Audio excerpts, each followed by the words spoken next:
नमस्कार दोस्तों, आप सभी का मेरे चैनल में स्वागत है। दोस्तों, मैं आपके लिए सोना बनाने का बहुत ही आसान प्रयोग लेकर के आया हूं, जिसके माध्यम से मैं आपको सोना बनाने का प्राचीन तरीका बताऊंगा, जिसके द्वारा आप लोग जितना चाहें उतना सोना बना सकते हैं।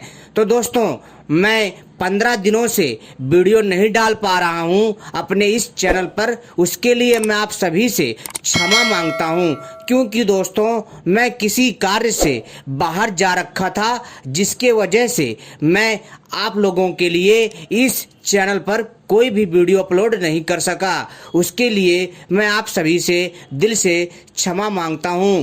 तो दोस्तों चलिए मैं आपको बताता हूं सोना बनाने का प्राचीन प्रयोग। दोस्तों, क्या आपने कभी सोचा है कि प्राचीन भारत में इतना सोना कहां से आया था, जो कि अपने आप में बहुत ही हैरान कर देने वाली बात थी। दोस्तों, आपने देखा होगा कि मंदिरों में कुंटलों सोना रखा रहता था तथा सोने के रथ बनाए जाते थे एवं सोने के कई प्रकार के आभूषण, सोने के रथ, यानी कि दोस्तों सोने से हर चीज, हर वस्तु का निर्माण किया जाता था प्राचीन काल में। लेकिन दोस्तों ऐसा क्या हुआ कि आज भारत में सोना की जो कमी है वो अचानक से कैसे घट गई? तो दोस्तों इसके पीछे जो रहस्य था वो था दोस्तों सोना बनाने की विद्या। जी हाँ, जो प्राचीन काल के जो लोग थे वो लोग औषधियों के माध्यम से सोना बनाना जानते थे, क्योंकि दोस्तों इस विद्या को हमारे ऋषि मुनियों ने, हमारे योगियों ने, हमारे संतों ने बहुत ही सालों तक तपस्या करके और बहुत ही मेहनत करके इस विद्या को विकसित की थी। और दोस्तों फिर इस विद्या को लोगों को सिखाया था, जिसके कारण भारतवर्ष में कभी प्राचीन काल में सोने की कमी नहीं होती थी।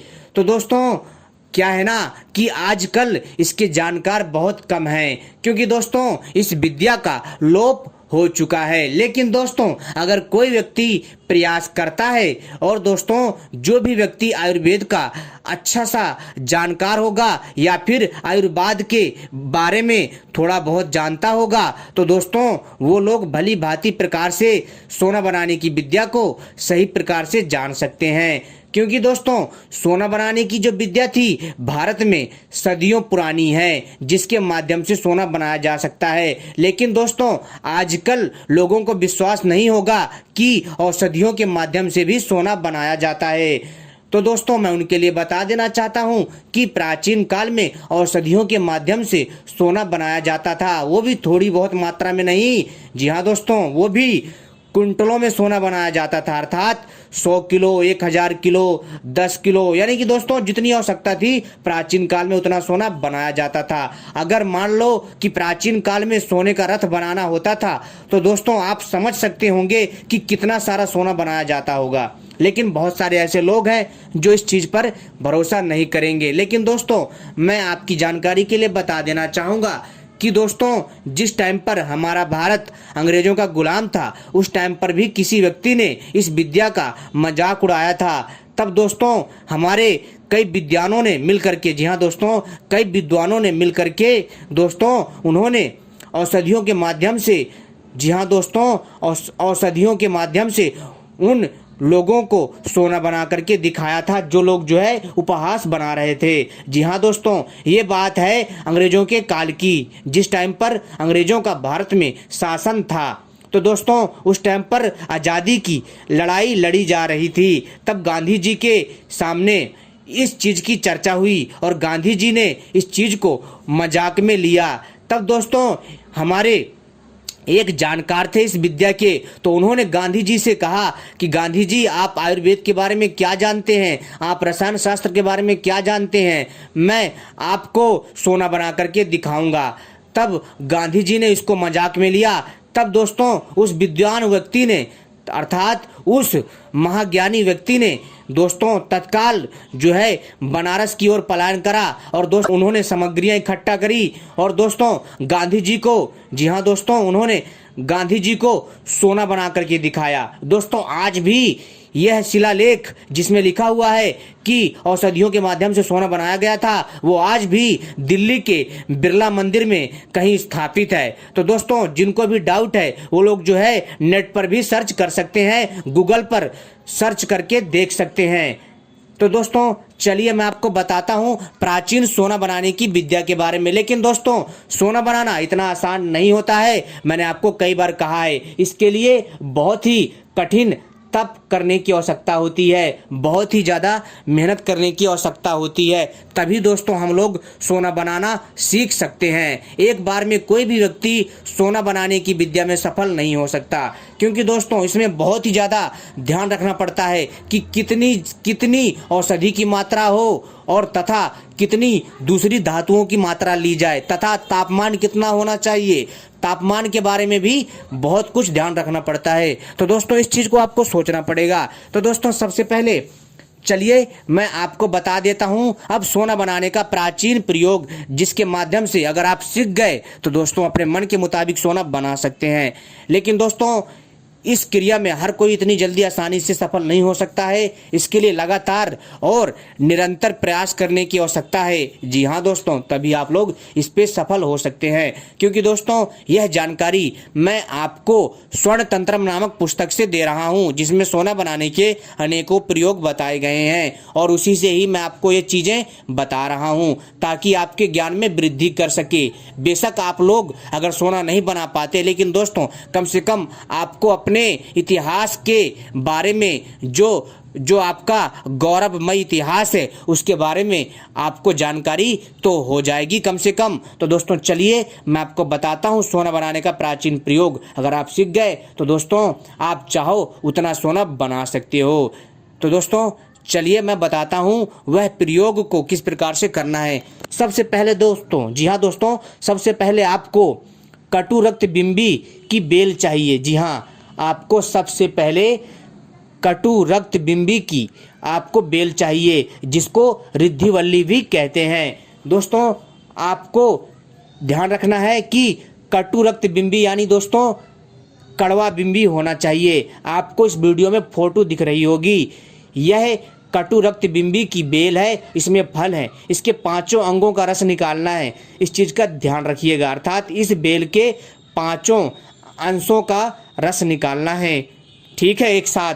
और निकाल करके दोस्तों आपको रख लेना है। और दोस्तों फिर आपको शुद्ध तांबा धातु चाहिए। जी हाँ, शुद्ध तांबा धातु चाहिए। शुद्ध तांबे धातु को आपको अग्नि पात्र में अच्छे से उसको पिघला लेना है। ध्यान रखिएगा, आपको अच्छे से शुद्ध तांबे धातु को पिघला लेना है। और जब शुद्ध तांबा धातु पिघल जाएगा, उसमें दोस्तों आपको रक्त कटु बिंबी अर्थात रिद्धिवल्ली का जो रस है, जो उसके बेल का रस निकालना है, उसको दोस्तों आपको जो है इसमें मिलाना है। लेकिन दोस्तों ध्यान रखें, दोनों की मात्रा आवश्यकता अनुसार लें। अर्थात अगर आपको जैसे 1 पाव सोना बनाना है तो दोस्तों 1 पाव जो है आपको तांबा चाहिए। जी हाँ, अगर आपको 1 किलो सोना बनाना है तो आपको 1 किलो तांबा चाहिए।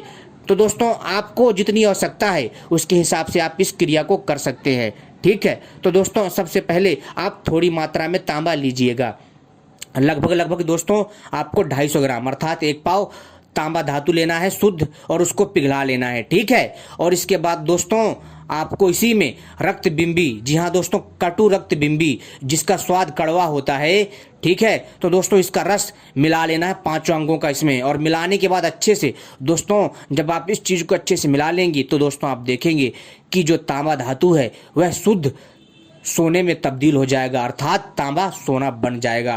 अब दोस्तों मैं आपको बताता हूँ शुद्ध चांदी बनाने का प्रयोग। जी हाँ दोस्तों, बहुत ही अद्भुत प्रयोग है। अगर आप इसमें सफल हो जाते हैं तो दोस्तों आप माला माल हो सकते हो, आपको करोड़पति बनने से कोई नहीं रोक सकता। लेकिन दोस्तों जितना सुनने में ये बातें आसान लग रही हैं उतना आसान नहीं है, क्योंकि सोना बनाना बच्चों का खेल नहीं है। इसमें बहुत ज़्यादा मेहनत और बहुत ज़्यादा अध्ययन की आवश्यकता है, और बहुत ज़्यादा इसमें दोस्तों आपको अच्छे मार्गदर्शक की आवश्यकता है।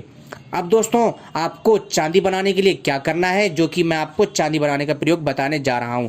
सबसे पहले आपको शुद्ध रांगा धातु चाहिए। जी हाँ दोस्तों, सबसे पहले शुद्ध आपको रांगा धातु चाहिए। और आपको रांगा धातु को, जी हाँ, आपको रांगा धातु को अच्छे से पिघला लेना है। और पिघलाने के बाद दोस्तों इसमें भी कटु रक्त बिंबी, जी हाँ दोस्तों, कटु रक्त बिंबी का जो बेल होता है, जिसमें इसके फल भी लगे होते हैं, फूल, पत्ती, तने वगैरह सब होते हैं। तो दोस्तों इसके पूरे पौधे का आपको आवश्यकता अनुसार रस निकालना है। जैसे आपको आधा किलो चांदी बनानी है, या 1 पाव चांदी बनानी है, या 200 ग्राम चांदी बनानी है, यानी जितनी चांदी बनानी है तो उतना आपको रांगा धातु लेना है।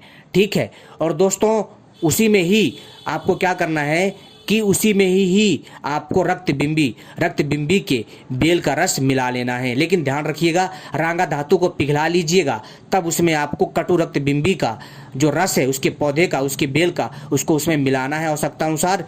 ठीक है। और मिलाने के बाद दोस्तों आपको इसको जो है कम से कम 1 घंटा मिलाना है। ठीक है, यानी कि लगातार 1 घंटा मिलाना है। मिलाने के पश्चात दोस्तों आपको इसको कुछ देर के लिए रख देना। आप देखेंगे कि जो रांगा धातु है वह शुद्ध चांदी में तब्दील हो जाएगा। जी हाँ दोस्तों, यह प्रयोग अपने आप में बहुत ही अद्भुत है। लेकिन दोस्तों इसमें हर कोई इतनी जल्दी सफल नहीं हो पाता, इसके लिए कड़ी तप और मेहनत की आवश्यकता पड़ती है। अब दोस्तों मैं आपको तीसरा प्रयोग बता रहा हूँ, जो कि अपने आप में अद्भुत है।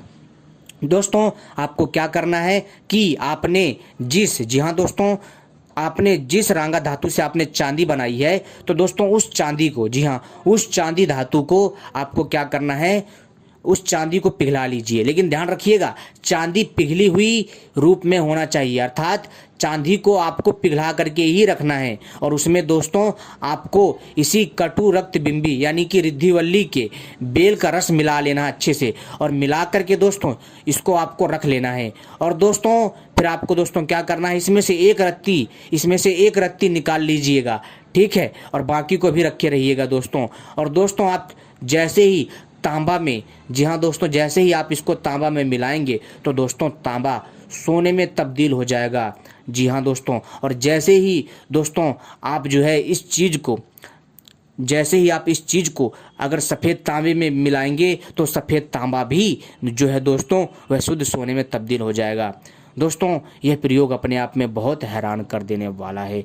यहाँ तक कि दोस्तों यह है जो आपने चांदी धातु में जो आपने कटु बिंबी के जो बेल का जो आपने रस मिलाया है, और इन दोनों को मिलाने के पश्चात एक तरह का दिव्य रसायन बन जाता है। और दोस्तों आप जब इसको रांगा धातु में पिघला करके डालते हैं तो दोस्तों रांगा धातु सोना भी बन जाता है, सोने में भी तब्दील हो जाता है। लेकिन दोस्तों इन सभी क्रियाओं को बड़े ही ध्यान से समझने की आवश्यकता होती है, तभी इसमें कोई भी व्यक्ति सफल हो पाता है, अन्यथा इतना आसान नहीं है। जी हाँ दोस्तों। अब दोस्तों आपको एक चीज़ बता देना, मैं दोस्तों कहने का अर्थ है मैं आपको एक चीज़ बता देना चाहता हूँ कि यह सारी की सारी क्रिया अपने आप में बहुत अद्भुत है। अगर आप इनका प्रयोग करते हैं तो दोस्तों आपके ज्ञान में ये चीज़ें वृद्धि करेंगी। और दोस्तों अगर आप लोग सफल हो पाते हैं तो इसमें बहुत अच्छी बात है। धन्यवाद।